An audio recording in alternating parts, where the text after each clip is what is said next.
नमस्कार दोस्तों, आपका मेरे YouTube चैनल में स्वागत है। आज मैं आपको नवरात्रि व्रत कथा सुनाने जा रही हूँ।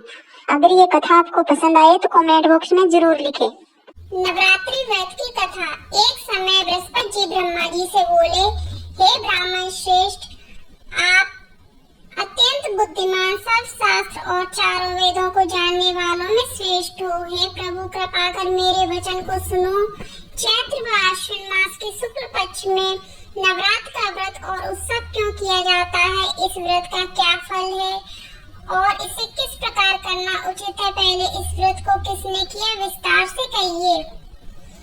बृहस्पति जी का ऐसा प्रश्न सुनकर ब्रह्मा जी कहने लगे कि हे बृहस्पति, प्राणियों का हित करने की इच्छा से तुमने बहुत ही अच्छा प्रश्न किया। जो मनुष्य मनोरथ पूर्ण करने वाली दुर्गा, महादेवी, सूर्य और नारायण का ध्यान करते हैं, वे मनुष्य धन्य हैं। यह नवरात्र व्रत संपूर्ण कामनाओं को पूर्ण करने वाला है। इसके करने से पुत्र चाहने वाले को पुत्र, धन चाहने वाले को धन, विद्या चाहने वाले को विद्या और सुख चाहने वाले को सुख मिल सकता है। इस व्रत को करने से रोगी मनुष्य का रोग दूर हो जाता है और कारागार हुआ मनुष्य बंधन से छूट जाता है।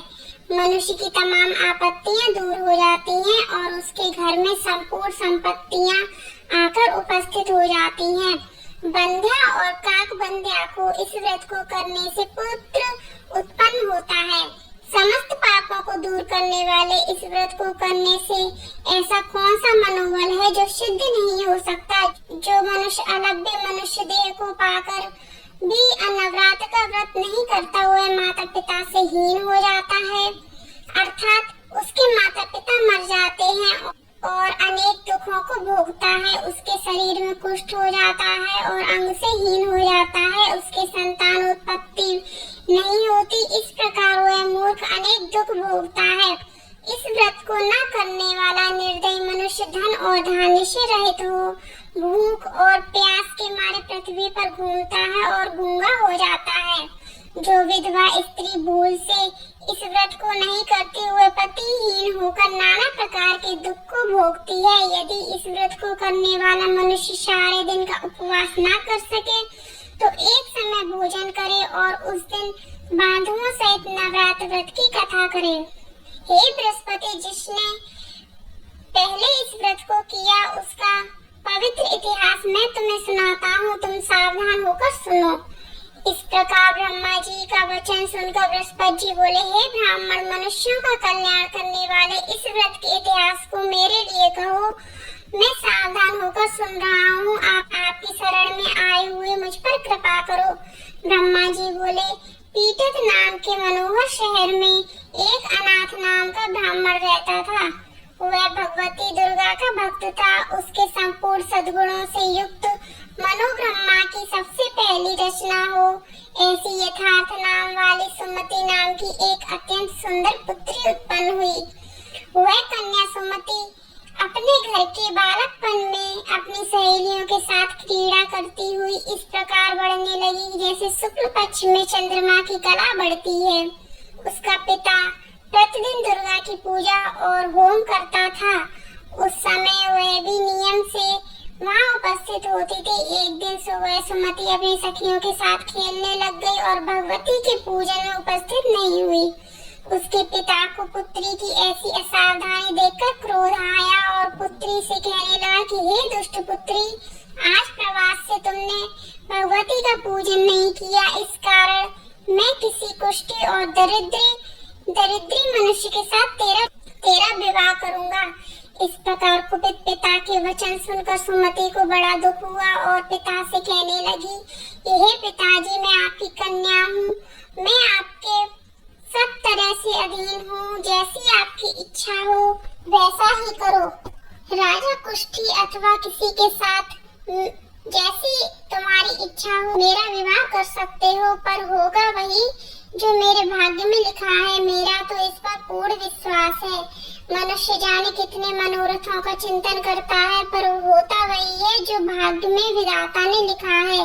जो जैसा करता है उसको फल भी उस कर्म के अनुसार मिलता है, क्योंकि कर्म करना मनुष्य के अधीन है पर फल देव के अधीन है। जैसे अग्नि में पड़े तड़ाती अग्नि को अधिक प्रदीप्त कर देते हैं, उसी तरह अपनी कन्या को ऐसे निर्भयता से कहे हुए वचन सुनकर उस ब्राह्मण को अधिक क्रोध आया। तब उसने अपनी कन्या का एक कुष्ठी के साथ विवाह कर दिया और अत्यंत क्रुद्ध होकर पुत्री से कहने लगा कि जाओ जाओ जाओ, जल्दी जाओ, अपने कर्म का फल भोगो। देखें, केवल भाग्य भरोसे पर रहकर तुम क्या करती हो। इस प्रकार से कहे हुए पिता के कटु वचनों को सुनकर सुमति मन में विचार करने लगी कि अहो, मेरा बड़ा दुर्भाग्य जिससे मुझे ऐसा पति मिला। इस तरह अपने वित्त का विचार करते हुए वह सुमति अपने पति के साथ वन चली गई। भयावने कुशयुक्त उस स्थान पर उन्होंने वह रात बड़े कष्ट से व्यतीत की। उस गरीब बालिका की ऐसी दशा देखकर भगवती पूर्व पुण्य के प्रभाव से प्रकट होकर सुमति से कहने लगी कि हे दीन ब्राह्मणी, मैं तुम पर प्रसन्न हूँ, तुम जो चाहो वरदान मांग सकती हो, मैं प्रसन्न होकर मनवांछित फल देने वाली हूँ। इस प्रकार भगवती दुर्गा का वचन सुनकर ब्रह्माणी कहने लगी कि आप कौन हैं जो मुझ पर प्रसन्न हुई हैं, वह सब मेरे लिए कहो और अपनी कृपा दृष्टि से मुझे दीन दासी को कृतार्थ करो।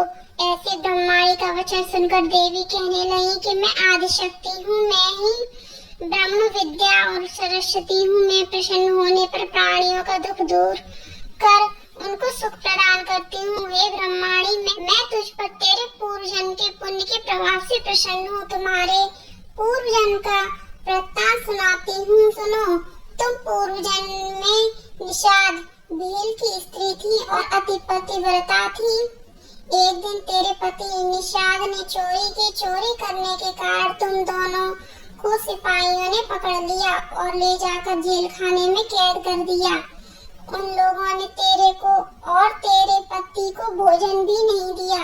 इस प्रकार नवरात्रों के दिनों में तुमने ना कुछ खाया और ना ही जल ही पिया, इसलिए 9 दिन तक नवरात्र का व्रत हो गया। हे ब्रह्माणी, उन दिनों में जो व्रत हुआ उस व्रत के प्रभाव से प्रसन्न होकर मैं मनवांछित वस्तु दे रही हूँ। तुम्हारी जो इच्छा हो वह वरदान मांग लो।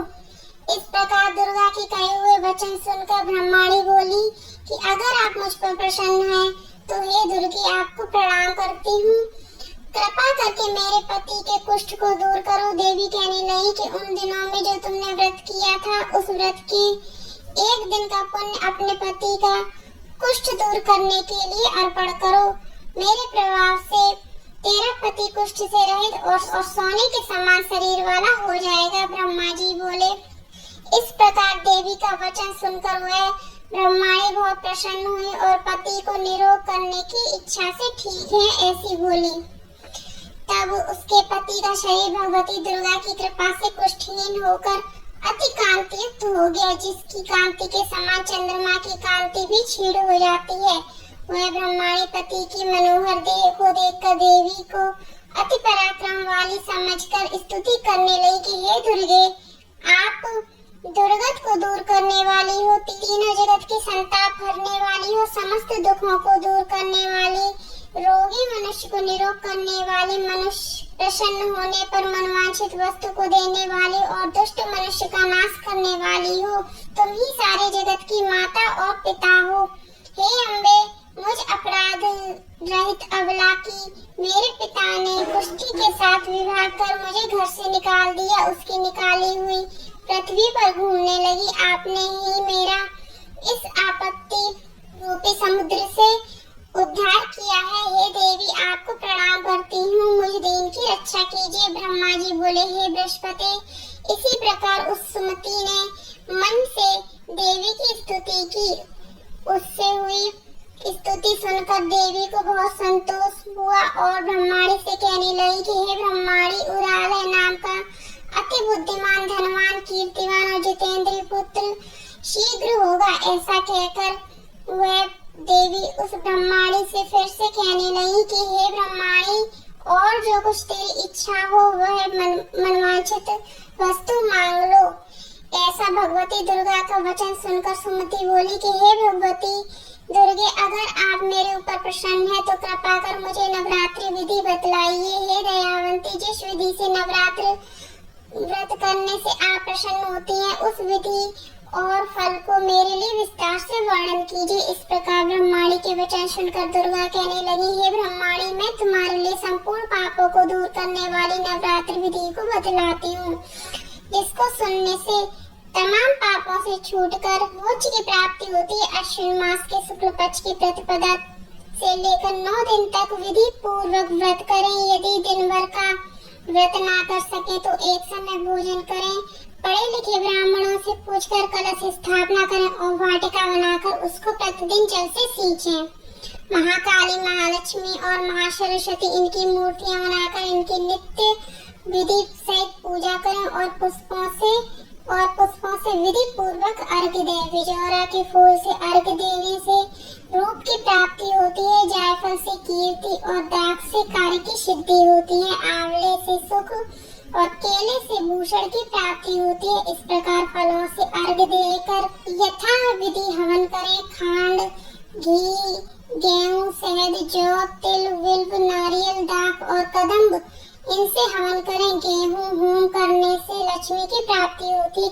खीर व चंपा के पुष्प से धन और पत्तों के तेज और सुख की प्राप्ति होती है। आंवले से कीर्ति और केले से पुत्र होता है। कमल से राज सम्मान और दाखों से सुख संपत्ति की प्राप्ति होती है। खंड, घी, नारियल, जौ और तिल, इनसे तथा फलों से होम करने से मनोवांछित फल की प्राप्ति होती है। व्रत करने वाला मनुष्य इस विधान से होम कर आचार्य को अत्यंत नम्रता से प्रणाम करे और व्रत की सिद्धि के लिए उसे दक्षिणा दे। इस महाव्रत को पहले बताई हुई विधि के अनुसार जो कोई करता है उसके सब मनोरथ सिद्ध हो जाते हैं। इसमें तनिक भी संशय नहीं है। इन 9 दिनों के व्रत में जो कुछ भी दान दिया जाता है उसका करोड़ों गुना मिलता है। इस नवरात्रि के व्रत करने से ही अश्वमेध यज्ञ का फल मिलता है। हे ब्रह्माणी, उस संपूर्ण मनोकामना को पूर्ण करने वाले उत्तम व्रत को तीर्थ, मंदिर या घर में ही विधि के अनुसार करें। ब्रह्मा जी बोले, हे बृहस्पति, इस प्रकार ब्रह्माणी को व्रत की विधि